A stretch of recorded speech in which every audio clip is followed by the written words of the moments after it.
Assalamu alaikum wa rahmatullahi wa barakatuhu.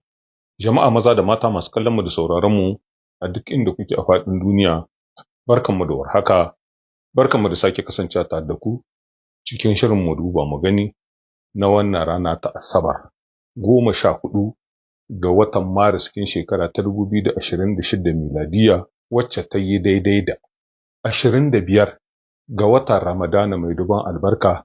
Hijirar Annabi rahama tsira da amincin Allah su ƙara tabbata a gare shi daga Makka zuwa Madina na da shekara 1447. Cikin shirin namu na yau za mu mai da hankalinmu sosai a game da buƙatar neman a saki zaɓaɓɓen shugaban ƙasa, shugaban jamhuriya Muhammadu Bazum, gami da mai ɗakin shi da kuma gaba ɗaya baki ɗayan mutanen da ake ci gaba da garkuwa da su irin ta siyasa babu gaira babu dalili, da majalisar ƙungiyar tarayyar ƙasashe 27 a ƙarƙashin ƙungiyar tarayyar Turai, majalisar da ke wakiltar mutanen da yawansu ya kai miliyan 450. Tun ranar Laraba 11 ga watan Maris nan da ta gabata, gungun 'yan majalisa suka tabka muhawara irin ta gaske da gaske ta hanyar bayar da hujjoji da dalilai da suka ingiza su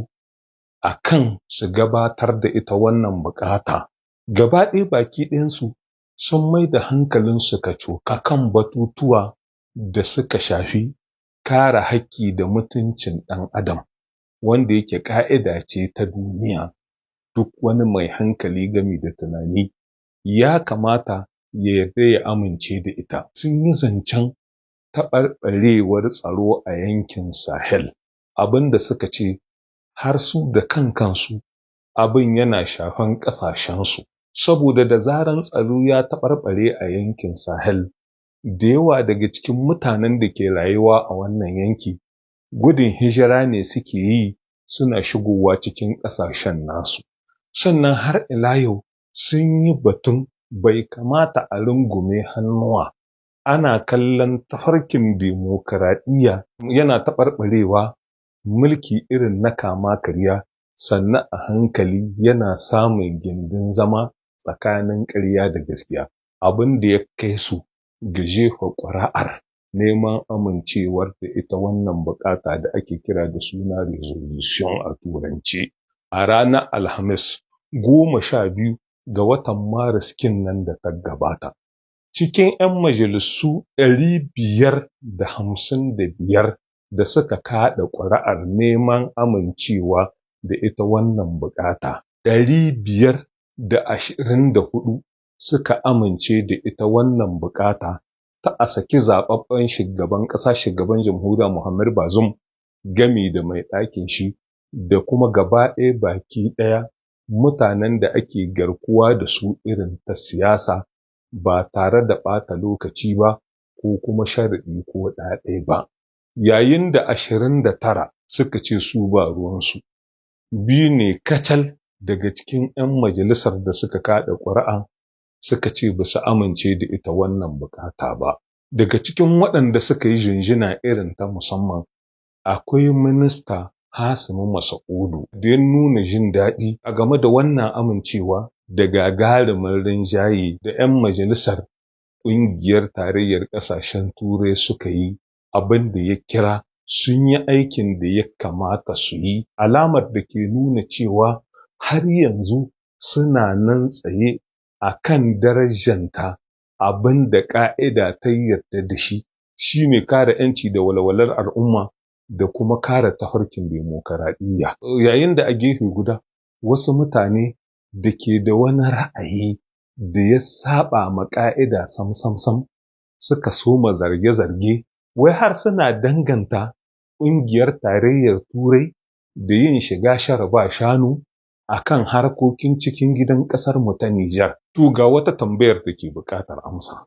Da a ce gaba ɗaya baki ɗaya 'yan majalisar dokokin ƙungiyar ƙasashen tarayyar Turai cewa suka yi sun kaɗa ƙuri'a ko sun amince a taimaki waɗannan sojoji masu mulki irin na kama karya da tallafin kuɗi irin na musamman, da menene ra'ayin su waɗanga mutane masu hitarwa suna soke-soke, nan ma cewa za su yi ƙasashen turai suna musu shigar shigula ba su cewa haka nan.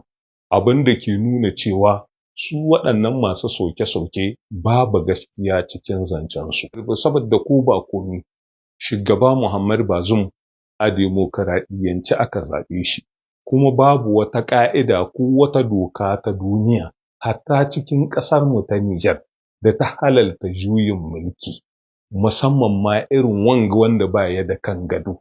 Ana zamna lahiya salim alim, ba laifin zamna ballantana na tsaye, sai kawai aka waye gari a wata safiyar Laraba 26 ga watan Yulin shekara ta 2023 aka ce wai Cani ya yi garkuwa da zaɓaɓɓen shugaban ƙasa, shugaban jamhuriya Muhammad Bazoum, mutumin da ya ba shi yarda da amana na ya kula da kalekon rayuwar shi.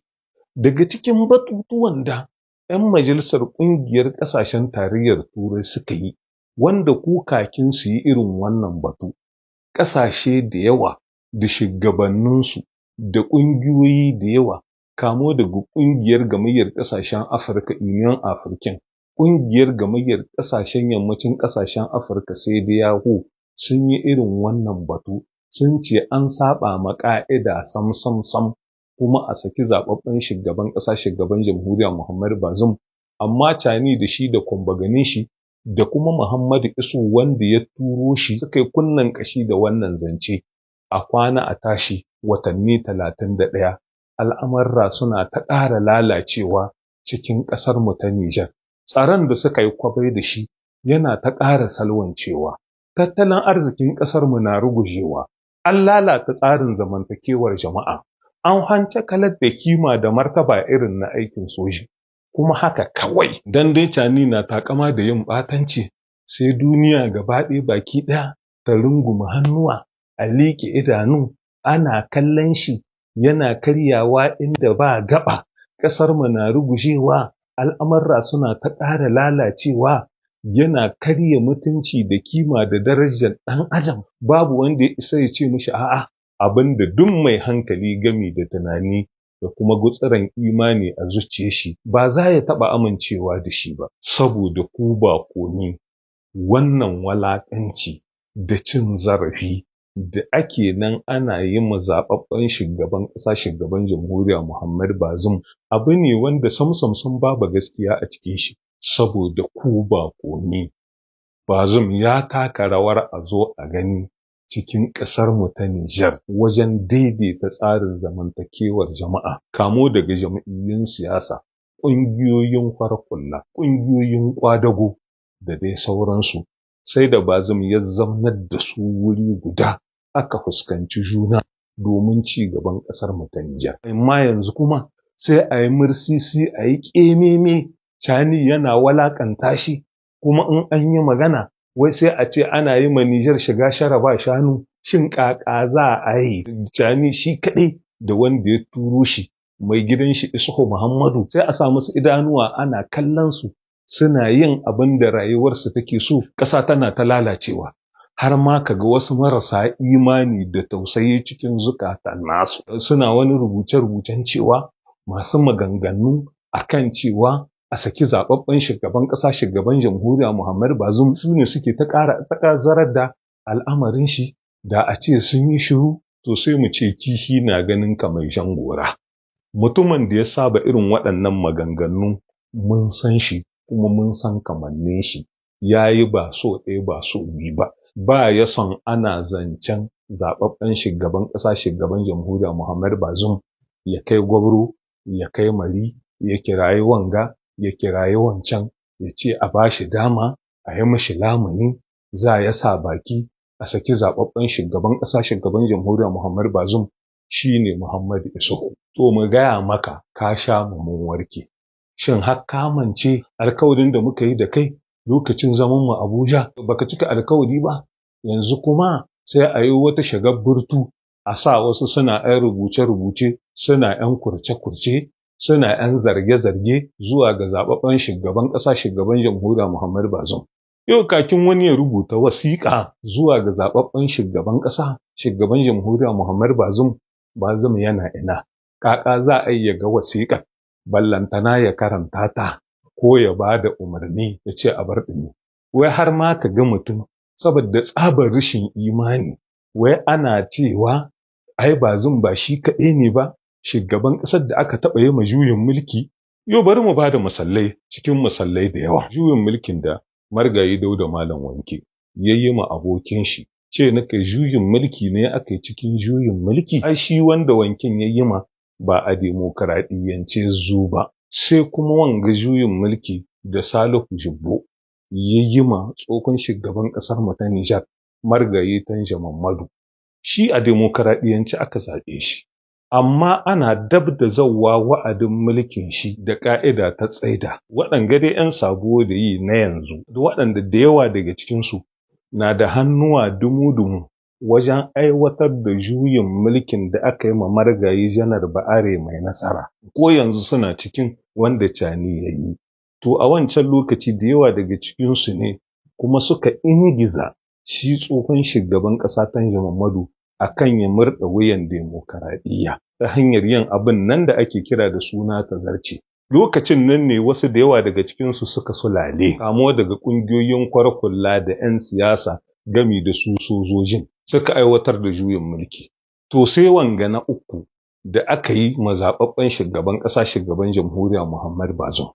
Shi wace rigima ke da kwai? Neman biyan buƙatar kai ne aka yi ta hanyar aikata zamba cikin aminci. Da jagorancin zaɓaɓɓen shugaban ƙasa, shugaban jamhuriya Muhammad Bazum, da abin da ke kwaruwa a halin yanzu, in abin a azama 'yan ƙasa tambaya irin ta fi sabilillahi wacce babu tursasawa, kashi 99 cikin 100 cewa za su yi ƙara jiya da yau. Kai Cani da ba ka son a gaya maka gaskiya ko misƙala zaratin, kana ta bumbun-kari. To darasi uku ya kamata ka koya a game da abin da ka haddasa cikin ƙasar mu ta Nijar. Sai ka tambayi kanka, menene ya sa mutane da yawa suke fatan abin da kai yi kai ma a yi maka shi? Ƙaramin misali, yanzu sai a wayi wata safiya sai a ce Mai Daji ko kuma Ibro ko kuma waninsu sun saka cikin ɗaki da kai da Sabira sun liƙe.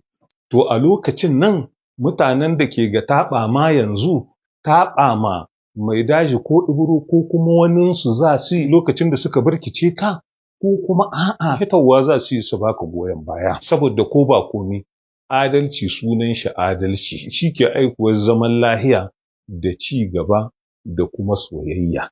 Yayin da shi kuma zalunci yake aikuwar tashin hankali gami da koma baya da kuma ƙiyayya. Muna muku barka da shan ruwa, Allah ya karɓi ibadunmu, ya sa mana daga cikin bayan shi ‘yantaci, ya cishe mu alhairai da albarkatun da ke da kai cikin watan Ramadana mai duban albarka, musamman ma waɗannan kwanaki 10 na ƙarshe.